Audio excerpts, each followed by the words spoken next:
A very warm welcome to all of you. Today we have with us Professor Gurnath Gurrala, who is from Indian Institute of Sciences. So first question for you. Can you elaborate a little about Center of Excellence for the Power Grid? Okay, thank you.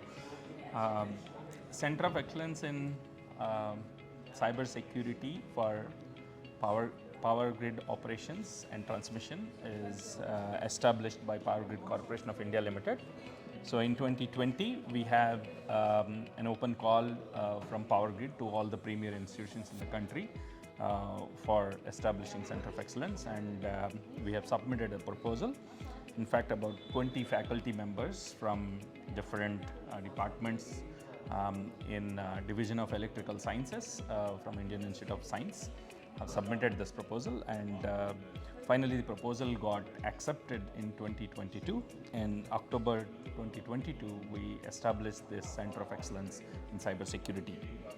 So the goal of this center is essentially to bring expertise from academia and industry together to solve the problems of cybersecurity, especially in transmission and grid operations. So these are basically people who essentially run the centers 24/7 and have very little knowledge about the power grid. So what are the pain points and how do we basically mitigate their pain points through research is the objective.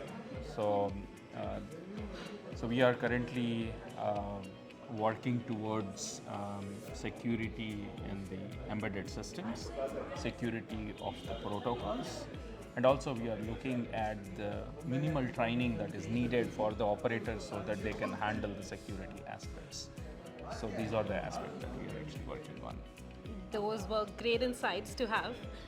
Next would be if you can elaborate a little on the scenario of a cyber attack on power grid, talking about the implications. Okay. So typically any of the security adversary essentially want to bring on the power grid.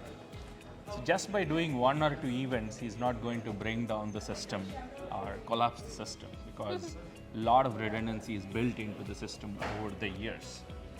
And power grid operators are well known for actually handling large contingencies. For example, 2012 blackout is a great example. It's the world's largest blackout, but it is basically restored very fast. This shows the competency of the operators in handling cascaded event scenarios. So if a cyber attack, if at all, happens, because most of the systems that we have in the grid are legacy systems, not just in India, anywhere in the world. These systems have been built to last for 25 to 30 years. So these are all vulnerable, and if at all something happens, it is going to be the adversary wants to create a cascaded event in the system so that the major portion of the system will down and you have economic consequences.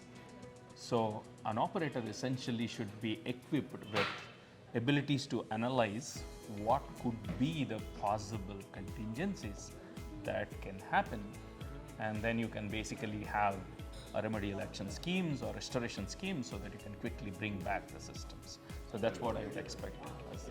Considering all these implications that you just beautifully mentioned, what would be the response structure to a cyber attack? It is very difficult to understand whether it is originated from cyber or it is originated from system. The initial response should be similar to the regular response that you would actually look at, and having different levels of confirmations about whether it is cyber or not cyber, especially from the field data that you have, and having some kind of fingerprinting mechanisms which establish whether this is cyber or not cyber, and then doing the remedial actions maybe. But I think the best judgment will be the operators. Operators know how to actually act in terms of extreme contingencies. Doesn't bother about whether it is cyber or not, but they can handle it. So first response should be the operator's decision. And then the subsequent responses should be actually to look at how do we strengthen the system if it happens to be a cyber system, cyber attack. Thank you so much, sir, for sharing those valuable insights with us. It Thank was you. an honor to have you here.